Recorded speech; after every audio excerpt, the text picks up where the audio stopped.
Hello, folks. Welcome to another episode of Your Career Cure. I am so excited. And today we have John Davis. Yes, John Davis is an internationally known keynote speaker, comedian, fight director, stuntman, college professor, artistic director, an action hero. Yeah, you've heard that right. Action hero.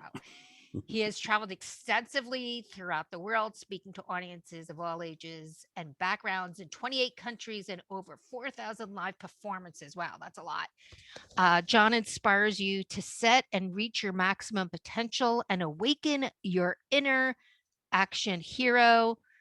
After the tragic events of September 11th, 2001, John dedicated a great amount of time bringing entertainment to the soldiers overseas. On 6 USO tours, John performed more than 100 shows and has taken his comedy to even the most remote bases in both Iraq and Afghanistan. That is amazing.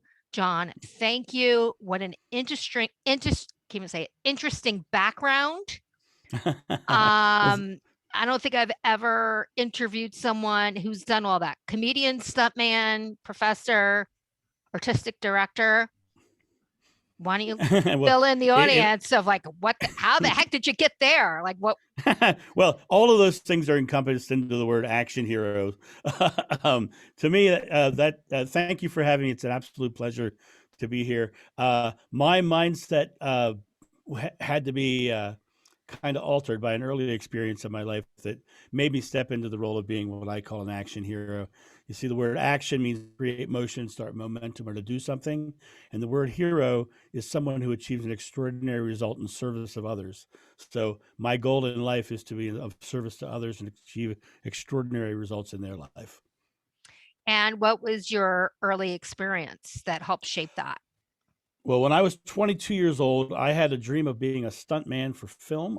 As a kid, I wanted to be Errol Flynn. I wanted to do all the swashbuckling sword fighting movies and all the rope swings and all that stuff. And at 22 years old, I was well on the way. I had already started training. I was going for my black belt in Taekwondo, and I was really strong and very healthy. And a friend of mine asked me to come over to his house and help him unload his van, which was filled with 80-pound boxes of clay. He was a professional potter. And I climbed up into that van, and the very first box I picked up that 80-pound box. I turned it to set it down, and my upper body separated from my lower body. My spine split into two, and I collapsed to the ground. They took me to the doctor. The doctor said, John, you have a condition known as spina bifida occulta. And what happened today with that extra weight, with that twisting action, you literally split your spine into two and pinched off your spinal column. And I was paralyzed. And the doctor told me that, you can give up on your career at 22 years old. You're not going to be a stuntman. You're not going to be a fight director. You're not going to do anything physical in your life. So start rethinking that now. And while I was lying in the hospital, somebody gave me a book called The Tao of Jeet Kune Do by Bruce Lee. And in there's a whole section on mental flexibility and being able to leverage your present moment in a positive way and work your way back. And I was able to, over the next 30 days, I was able to get my toes to move. And by the end of the first 6 months, I was able to stand and walk. After a year, I was back to what I would consider normal conditioning, but not as strong as I was before as a stuntman. And at a year and 6 months, I was standing on top of a 3-story tower looking down on the fall pad, and then I jumped. That is an insane story, and that's very inspiring. So basically, you were a miracle. Like they weren't expecting that at all. They were not expecting it at all. But the thing is, I believe that if someone can tell you what your circumstance is, but it's you who has to accept their belief. And so when someone tells you you can't and you believe it, then you can't. And when someone tells you you can and you believe it, then you can. And for me, staying flexible in that moment, I was able to then break down all that subconscious belief and bring it down to this present moment and act here and now. Because, that giant goal that I wanted of walking and being a stuntman was a goal that was sitting out there in front of me. But goals don't magically appear in your present moment. But goals happen and big outcomes happen by by leveraging the present moment and making small, successful present moments here. And then that experience will surround your present moment because your present moment is the only moment you live. That is really true. That's amazing. So, was there ever a moment that you sat there and like felt sorry for yourself saying, you know what, I can't do this? Or did you always say to yourself, oh no, I'm not accepting this? I'm forging Well, ahead. I mean, what was the process? I contemplated suicide because Oh, everything in my life to that point was built to the idea of being a stuntman, being a fight director, being that physical career and that physical person. And the my friends, it's interesting when you get into a situation like that, you suddenly discover that you have a network around you. Out of the woodwork comes your family, your friends, the people that you kind of take for granted when you're everything's going fine. Suddenly I had people coming out of the woodwork helping me and inspiring me. And when that book was given to me, some people think it was almost cruel for a guy to give someone who couldn't do a physical career a book by Bruce Lee, the kung fu right. stuntman, right? Right. But he knew that in that book was something that I could relate to and that I could learn from. And so bringing that to me was the impetus for change, was the impetus for movement, and it was really the impetus for hacking my mind to a place where I don't have to listen to I don't have to look at it as an adversity as something that stops me. I look at it as something that is just something I have to deal with on the way to getting what I've chosen. So did you do a different path to get there, or did you just like double down on, I'm assuming you had like physical therapy. How did you get there, Well, right? we started with physical therapy. I did a lot of chiropractic. I had doctors coming in and manipulating, but then I also got into yoga Oh yeah. and basically working towards strengthening my lower back muscles, starting with yoga and stretching. And then I shifted into actual weightlifting and using resistance on my lower back muscles. Right now, the only thing that holds my back together are the muscles in my lower back. Because my back I never had it fused, I never had it repaired in any way. So it literally is held together by the muscles that hold it there. So I actively, even today, I'm 57 years old now, I actively get up. I walk every day. I do yoga every day. And I also meditate to keep my mind in a space of calm, because tension is carried in the back, and so I keep myself into that space every day. Um, but yeah, I had some really dark times, and it was by leaning into the system around me of people that were there to help me, and then taking control of my own experience and not letting the doctor telling me I couldn't stop me. Right. When you speak of yoga, I love yoga too. It's helped me in different times in my life and I still do it. But when you said the back, I loved, my favorite is the pigeon. Mm, That is amazing for the hips, the back. It's great. yeah. Um, so did your doctors, when the doctors saw your outcome, what did they attribute that to? Did they think it was your mindset that had a big play in it? Or was it Uh, you just, know, it's it's really interesting you asked that question because no one's ever actually asked me that question. The doctors kind of turn a blind eye to me. They're like they were wrong, so they don't want to see it. And so for me, it was like I had to walk away from them. I had to get out of because anybody who's in your life who's limiting you is limiting you because of their number one, their own belief. But a lot of times, like a doctor themselves will tell you one thing, and if they're wrong, they kind of lose a little face and a little power in their mind. And so they don't like to admit it. And so for mhm, me, I had to realize the people who were telling me things I couldn't do, were doing so probably out of the goodness of their heart. But in reality, their belief was different from mine, and I had right. to change my belief, not theirs. So after that, so you're healed, you get better, then you become a stuntman. I mean, how does that, like, did you have fear? I mean, I can't imagine doing that as a living, even though that was your dream, but knowing you've been through all this, Well, how did that happen? it's great because the thing is I never lost the goal. I never took the goal off the table. Even though they told me to take the goal off the table, I never took the goal off the table. You see, I said earlier about the idea that something else is going to come up that's going to seem contrary to what you're trying to achieve. And you can look at that as something that's going to stop you and choose to believe that. Or you can look at that as just something that came up because you have to address it to get what you want. So still keeping the goal out there. Because if you choose to stop, you're going to stop. So for me, to get to that place of being a stuntman, I had to start actually working towards doing those things as if there was not a back injury. I had to go into it and I went to the United Stuntman Association. I jumped off towers, and I went to the Society of American Fight Directors, and I started doing fight direction and learning choreography and different fighting styles. And then I put together a comedy sword fighting show called Hack and Slash, which was a comedy sword fighting stunt show that went all over the world, including, as you said, Iraq and Afghanistan. And we did over 4,000 live shows with that. And there were weeks during that time that my back would get slightly out of whack, and I would have to, take a few days off after a weekend or something like that, or after a few days of work, just to keep my back in place. But I did a Hack and Slash show for 21 years, and never missed one single show. I never missed a show. Because the thing is, you can achieve anything in your life if your mind says you can. I developed something known as the 5F system, and the 5Fs are cool because that system was developed directly out of my back injury. Because I had, when someone's telling you can't, the first thing that they elicit is a whole bunch of fear, and fear is based in your fight or flight response, and I had to figure out how to hack that. Cool.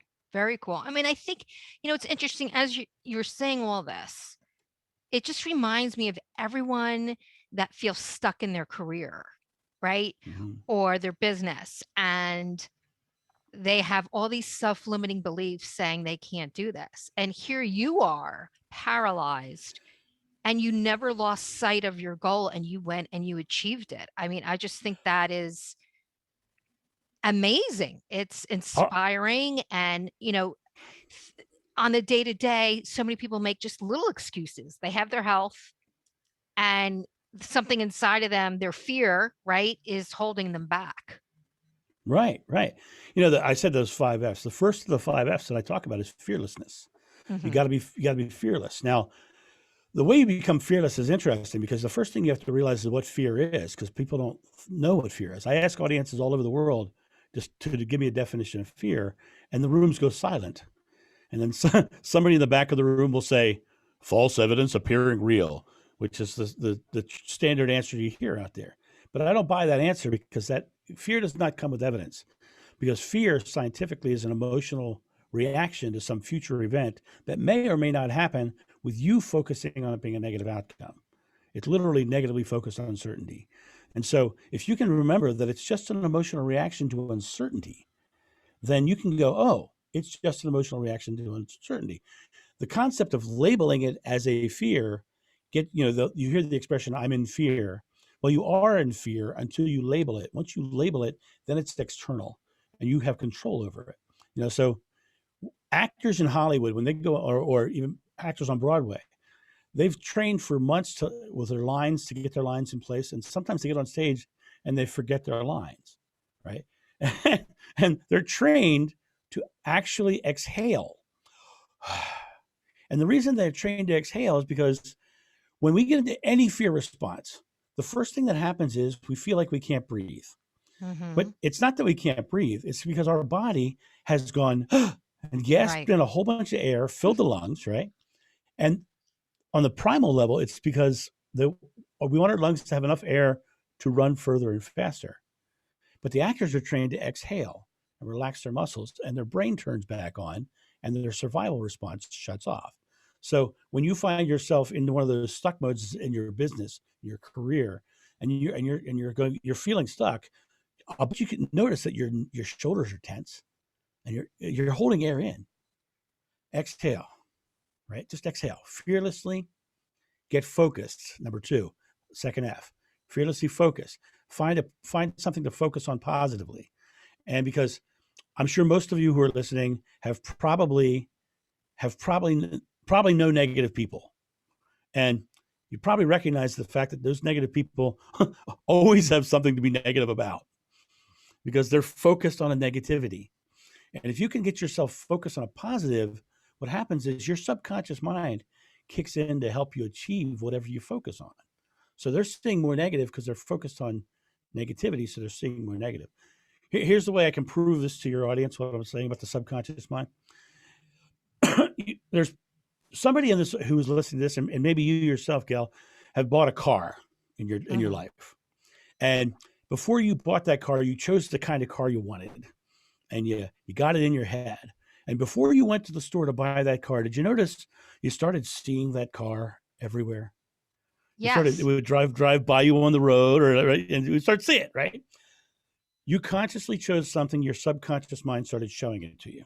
So for me, I had to set my fears aside about what anybody else was saying.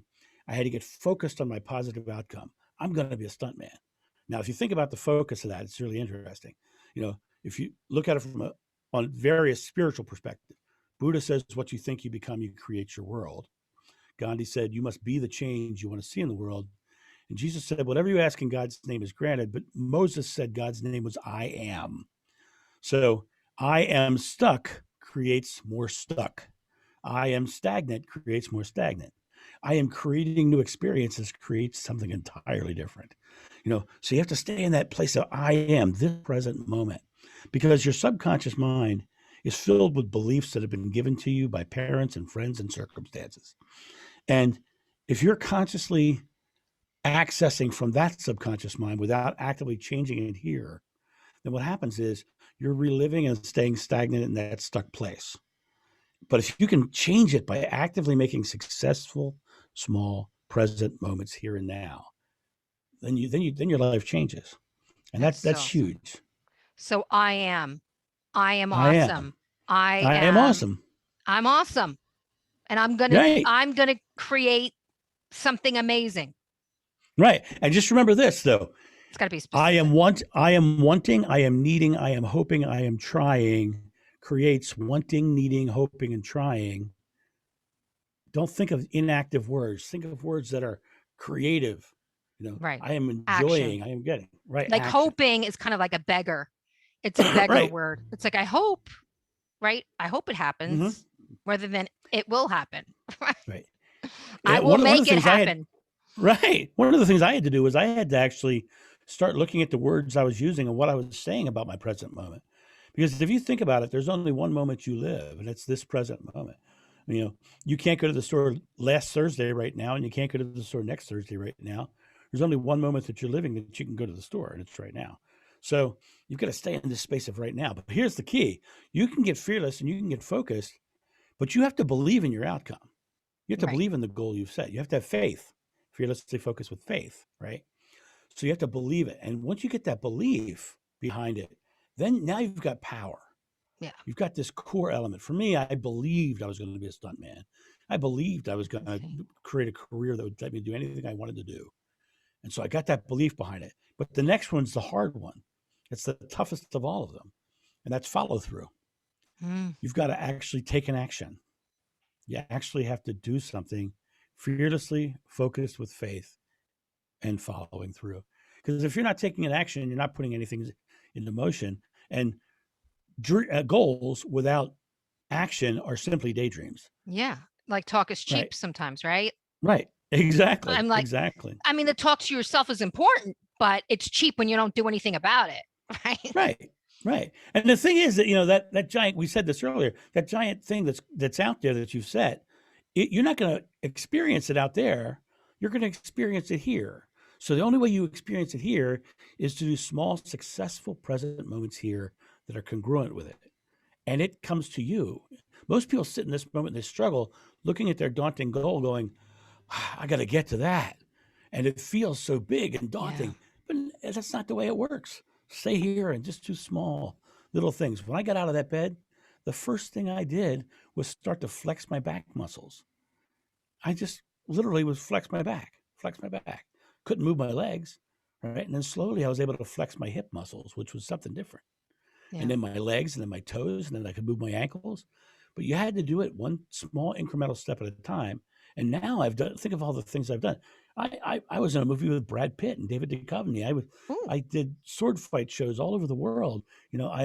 I've been a college professor, a stuntman, a fight director. I've worked with the guys who did Star Wars and Lord of the Rings and Highlander. I climbed Machu Picchu. I climbed Mount Sinai. I've been in the Blue Lagoon of Iceland. I've been all over the world and done amazing things, all because of exactly what I'm telling you right now. You keep your mind present moment and you stay in the successful present moment now, the experiences are going to come and surround you. that's amazing. It really. Now let me ask you this. Your family and your friends, what was their reaction when you said, I'm still going to do this? Like, this is going to happen for me. But meanwhile, you're sitting there paralyzed. Did they, in, inside their head, they're probably saying, oh God, this is so not happening. Like, he's delusional, but we don't want to say anything because we don't want to break his heart. He's always going through this. So maybe they said remain silent. I don't know. That's why I'm asking. Like, how is your support system? Many of them did remain silent. Many of them were very caring and tried to talk me out of things. But I decided not to dismiss the naysayers and surround myself with yaysayers, because I needed yaysayers. I needed people who were supportive of what I was creating. The thing is, you are the creator of your experience. And if you want to have that next level of career, that next level of business, you got to realize that you are the one who creates it. People aren't doing it for you. You actually have to be the impetus, the thing that's starting in your life and in your experience. So I had to make sure that I did not surround myself with naysayers and surrounded myself with yaysayers. Arnold Schwarzenegger once said, he loved it when people said to him, no one's ever done that, because he knew he was going to be the first. Right. Right. It pushed Right. him. So, It was his right. It motivation. said, yeah, no, nothing's going to stop me.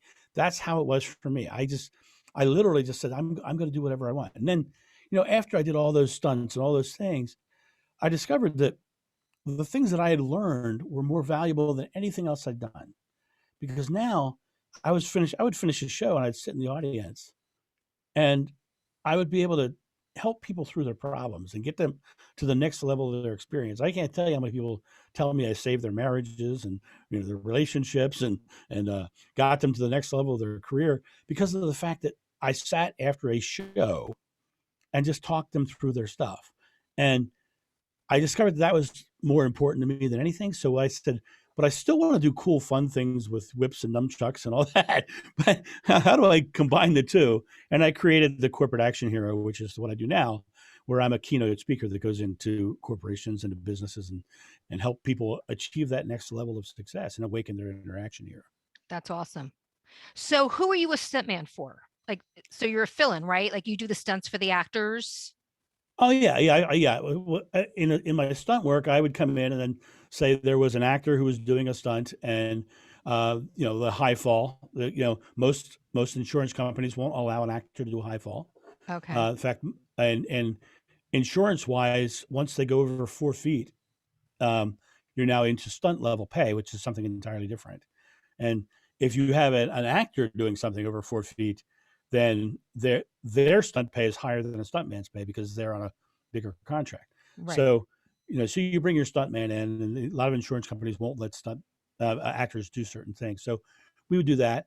A lot of my film work, especially and stage work, is my expertise in weapon styles. So I would go in and I would be the whip guy or the nunchuck guy or the Western gun spinning guy, and I would train them on stuff. But sometimes you'd see, like in a fight scene, you might see a guy come in who's got a bullwhip, but you never know the guy's name. You never get his character name. Oh, right. But The that's villain. me. Oh, okay. That's me. Yeah. Right. So yeah, I fill in for a lot of that. So I've done that. And I've also been the guy who, showed somebody how break bottles over their head and various things of that nature. So I feel like there's a part missing here, right? So you're paralyzed and you become stuntman. How? And I know your F's, the steps, the 5 F's, but how did you got better? Then how do you transition to becoming a stuntman? I mean, that in itself, even if you're healthy, to become that and go into Hollywood and do all that stuff is difficult enough, I'm sure. How did you transition into that? How did you do that? It's a great question. The thing that's interesting is, remember I said earlier about your conscious and subconscious mind and how things get shown to you, right? So because I was focused on being a stuntman, people started to come into my life who were aligned with that goal. So, for instance, I decided I wanted to be a stuntman. Next thing I knew, I met two of the top fight directors in the world and worked with them on a project. And at the end of that project, they said to me, John, we see a lot of talent in you as an actor and a combatant. We want to give you our training for free. So I went and I worked with those guys for free. And But I how got their did you meet training. them? Like, how did that I even? I was doing the Maryland Renaissance Festival. I was doing an actual Okay. Renaissance festival, and I met them there. Okay. Well, they took me off. One of those gentlemen created an organization known as the International Order of the Sword and Pen. Now, what's Mhm. really cool about that organization is it brings together fight directors and stuntmen from all over the world to every other year teach a workshop. And all these fight directors, basically, they get their travel paid and they get their food covered. They don't take a fee for it. So they all come together just to share knowledge. Well, that got me involved with working with the guys from Highlander and Star Wars and Lord of the Rings, and I suddenly got connected into that market. So when you're seriously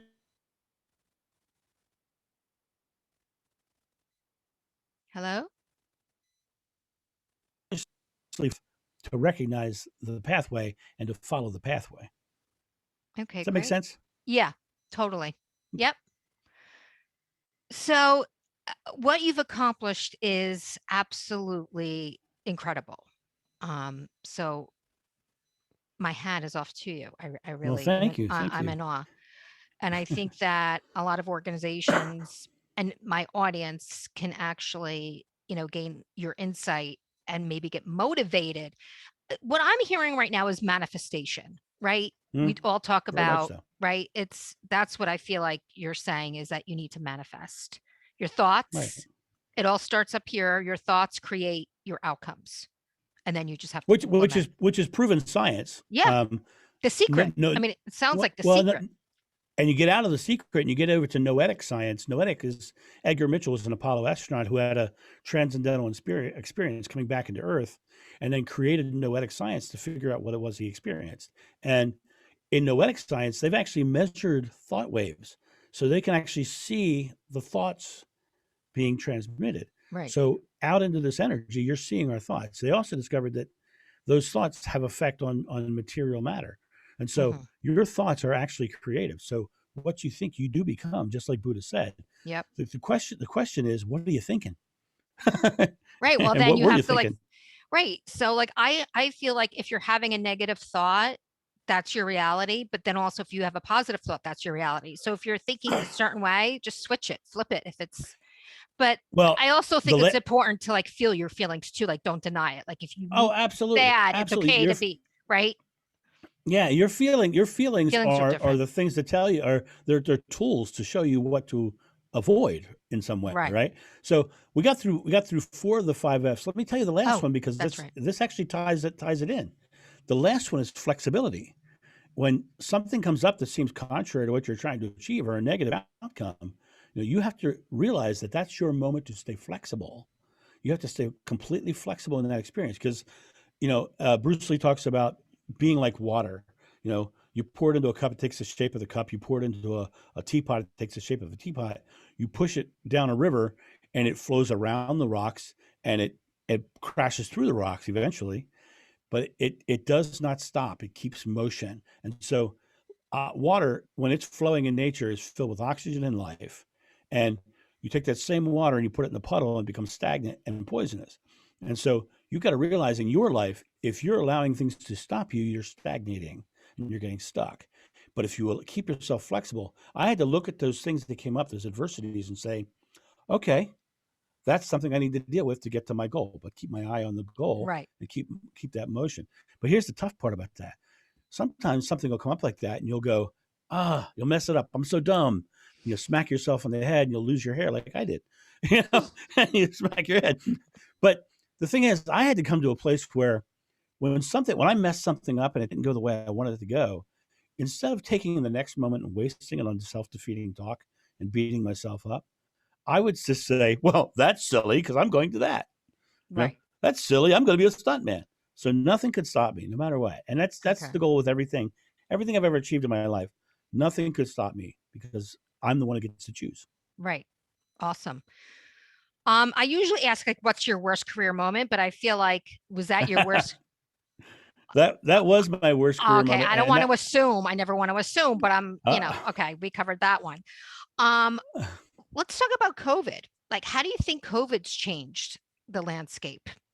well, it's interesting you say that because as a keynote speaker, I'm used to going into rooms with large numbers of people and speaking and yelling and screaming and laughing and joking, and when COVID hit, that all went away. So I got to look at my COVID experience from a very unique perspective because I had my 5 Fs.